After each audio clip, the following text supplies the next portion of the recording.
नरेंद्र और बाद में स्वामी विवेकानंद के नाम से प्रसिद्ध हुए। पिता विश्वनाथ दत्त उच्च न्यायालय में वकील और माता भुवनेश्वरी देवी धर्मपरायण सुसंस्कृत महिला थीं। कुशाग्र बुद्धि नरेंद्र कक्षा में हमेशा अव्वल आते थे। उनमें नेतृत्व करने का अद्भुत गुण था। माता से सुनी धार्मिक कथाएं कक्षा में हमेशा बड़े ही चाव से सुनाते थे। कक्षा में प्रधानाचार्य धर्म और दर्शन पर व्याख्यान दे रहे थे।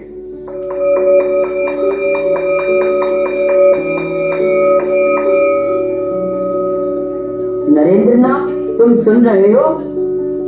जी नहीं गुरुजी, मैं कुछ सोच रहा था। क्या सोच रहे थे? क्या आपने कभी ईश्वर के दर्शन किए हैं? ये तुमने बहुत ही कठिन प्रश्न पूछ लिया और तुम इस प्रश्न के उत्तर की खोज में गंभीर भी हो।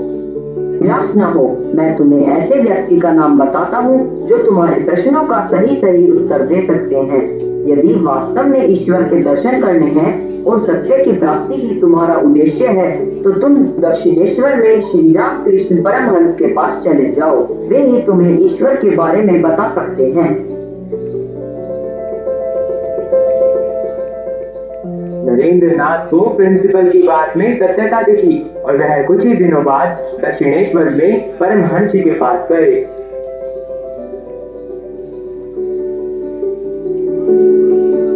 बैठ जाइए आप सभी, बैठ जाइए। गाओ नरेंद्र, गाओ। यह लड़का कौन है? इसे भजन आते हैं? हाँ ठाकुर, इसका नाम नरेंद्र दत्त है। कॉलेज में पढ़ता है। इसके पिता विश्वनाथ दत्त हाई कोर्ट में अटॉर्नी हैं। मोहल्ले में सब उन्हें दादा विश्वनाथ कहते हैं। गाओ बालक, गाओ।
पूछो नरेंद्र, कुछ पूछना चाहते हो? प्रणाम महात्मा। क्या आपने ईश्वर को देखा है? हाँ पुत्र, मैंने ईश्वर को देखा है। जिस तरह मैं तुम्हें देख रहा हूँ, तुमसे बातें कर रहा हूँ, सच्चे हृदय से ईश्वर की यदि कोई आराधना करे तो अवश्य ही भगवान के दर्शन पा सकेगा। मुझे अपना शिष्य स्वीकार करें महात्मा। मैं तो तुम्हें अपना शिष्य मान चुका हूँ पुत्र। इस तरह नरेंद्र नाथ ने अपने गुरु के विचारों को पूरी तरह से अपने जीवन में उतार लिया और उनके ब्रह्मलीन हो जाने पर उनके उत्तराधिकारी बने। अपने गुरु के नाम पर रामकृष्ण मिशन और रामकृष्ण मठ की स्थापना की। अपने गुरु के विचारों का प्रचार प्रसार करते हुए पूरे भारतवर्ष में भ्रमण किया। देश की जरूरतमंद जनता के लिए शिक्षा एवं कल्याणकारी योजनाएं चलाई और इस तरह वह स्वामी विवेकानंद कहलाए। मुझे ईश्वर में विश्वास है, मनुष्य में विश्वास है, मुझे दीन दुखियों की सहायता करने में विश्वास है। यही मेरा कर्तव्य भी है। अब मुझे पूरे देश का भ्रमण करना चाहिए और जनता को जागरूक करना चाहिए, क्योंकि अभी भी आम जनजीवन में कई विसंगतियां हैं। अपने देश भ्रमण के दौरान जब वह खेतड़ी स्टेशन पर थे, वहाँ 3 दिनों तक उन्हें कोई लेने नहीं आता। स्वामी जी स्टेशन के चबूतरे पर ही ध्यान लगाकर बैठ गए।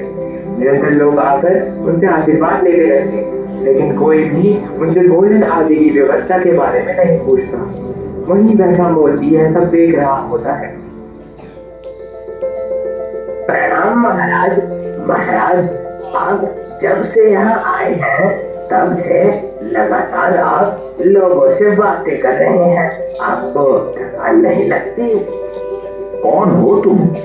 महाराज, मैं मोची हूँ। आप तो सबसे नेक काम कर रहे हो, भगवान तुम्हारा भला करेगा। महाराज, आपने 3 दिनों से कुछ नहीं खाया पिया।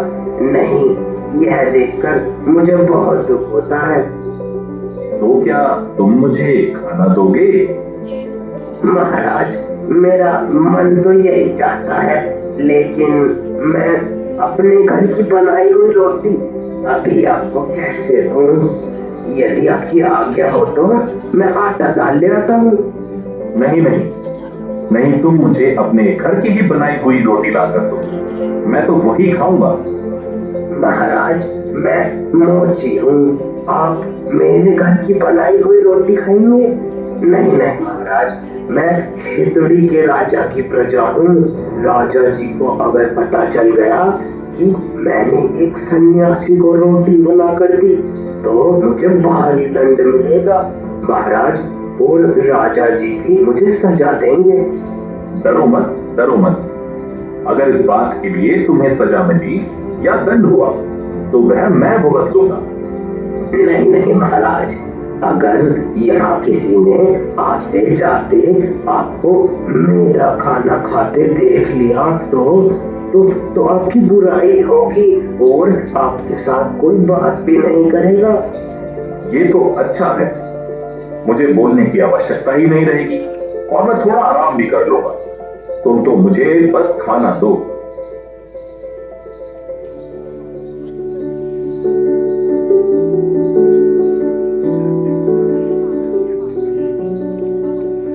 अरे अरे भाई, यहाँ आओ, मेरे पास बैठो, मैं तुम्हारे साथ ही खाना खाऊंगा।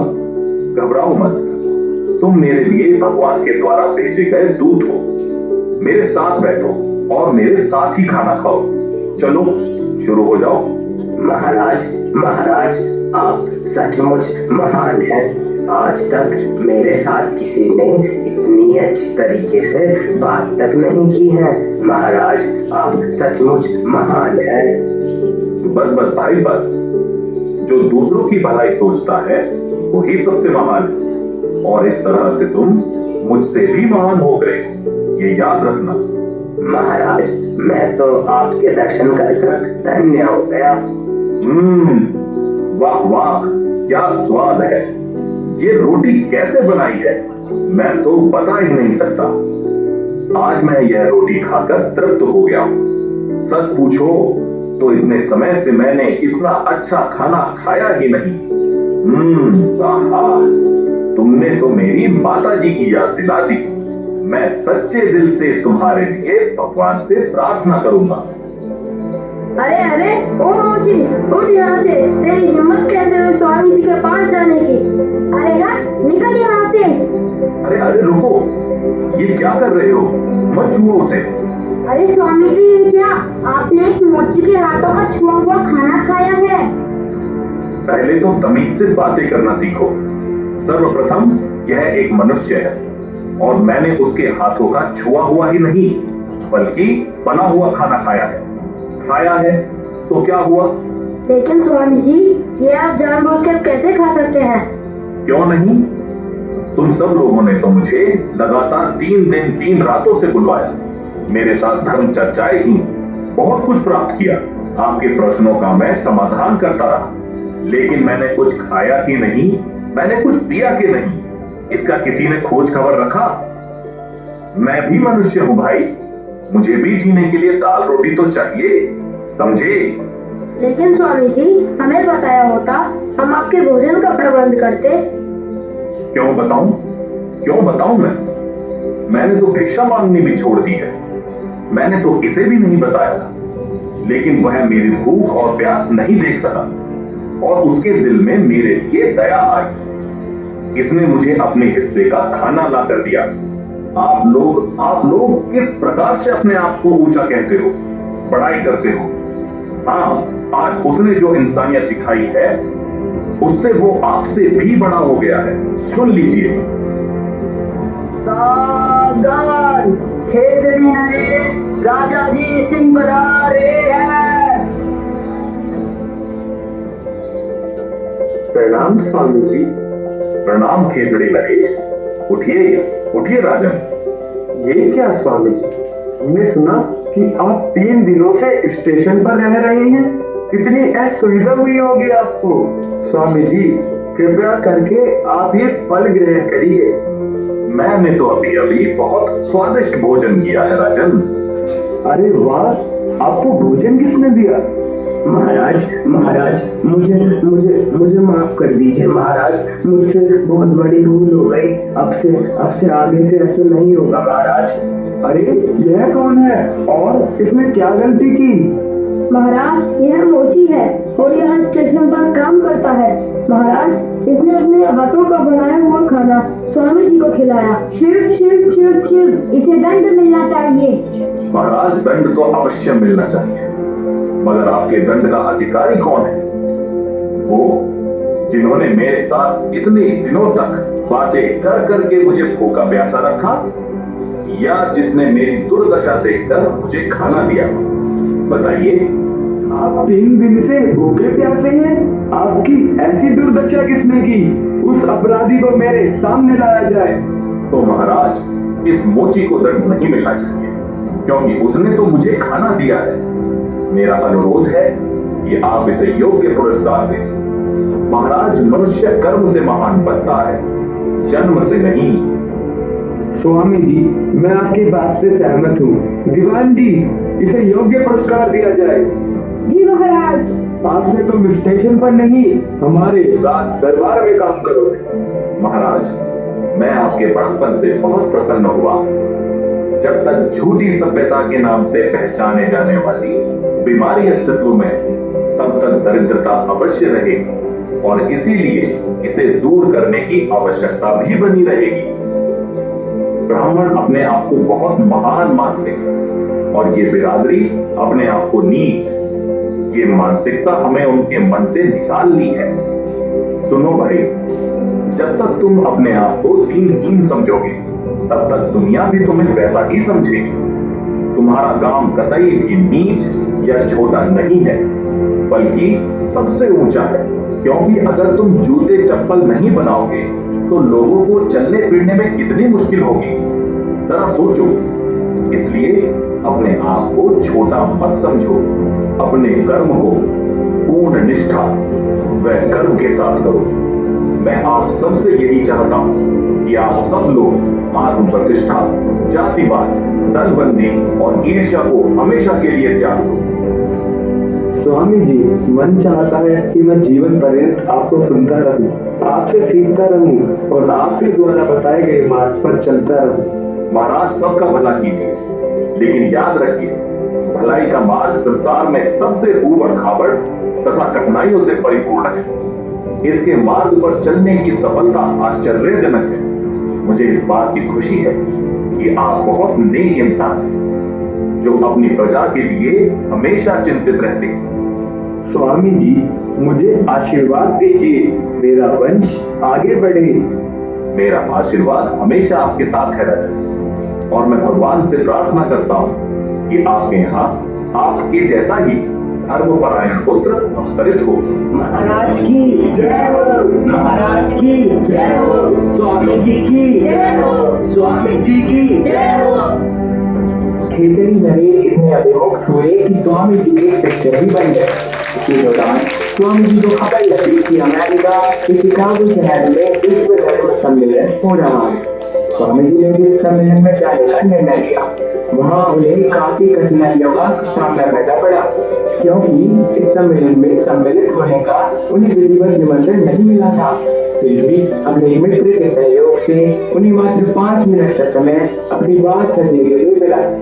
उन्होंने अपने भाषण में कहा, Sisters and brothers of America,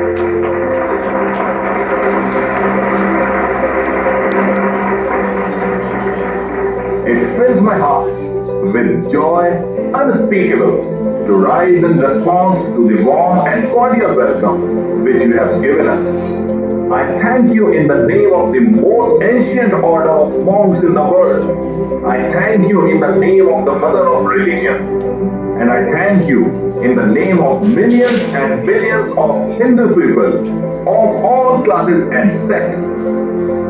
My thanks also to some of the speakers on this platform who, referring to the delegates from Orient, have told you that these men from far-off nations may well claim the honor of bearing to different lands the idea of toleration. I am proud to belong to a religion which has taught the world both tolerance and universal acceptance.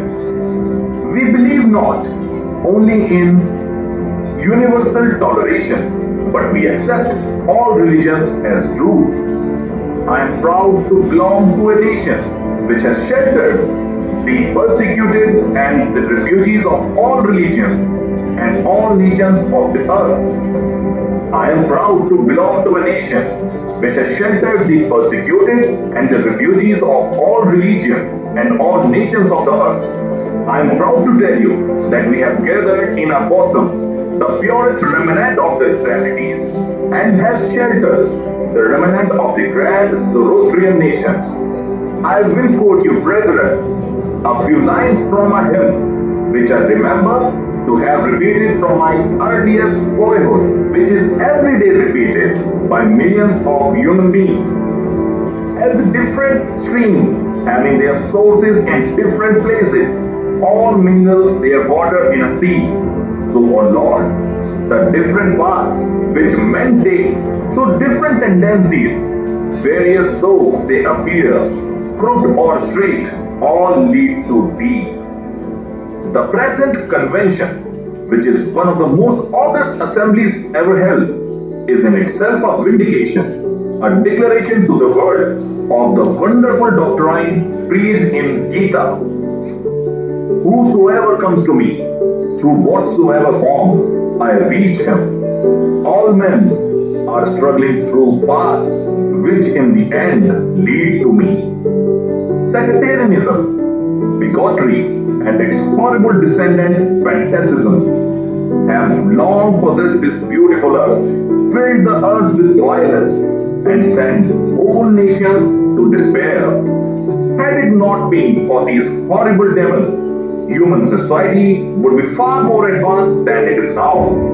But their time has come, and I fervently hope that the bell that tolled this morning in the honor of this convention may be the death knell of all the fanaticism, of all the persecutions with the sword or with the pen, and of all uncharitable feelings between persons wending their way to the same goal. Swami Vivekananda के उत्तेजक भाषण में विश्व में भारत के एक अलग ही छवि प्रस्तुत की। इसके बाद उन्हें पूरे विश्व से निमंत्रण मिलने लगी। उनके भाषणों की चर्चा पूरे विश्व में होने लगी और जब वह विदेश से वापस लौटे तो भारत की जनता ने उनका भावविभोर होकर स्वागत किया।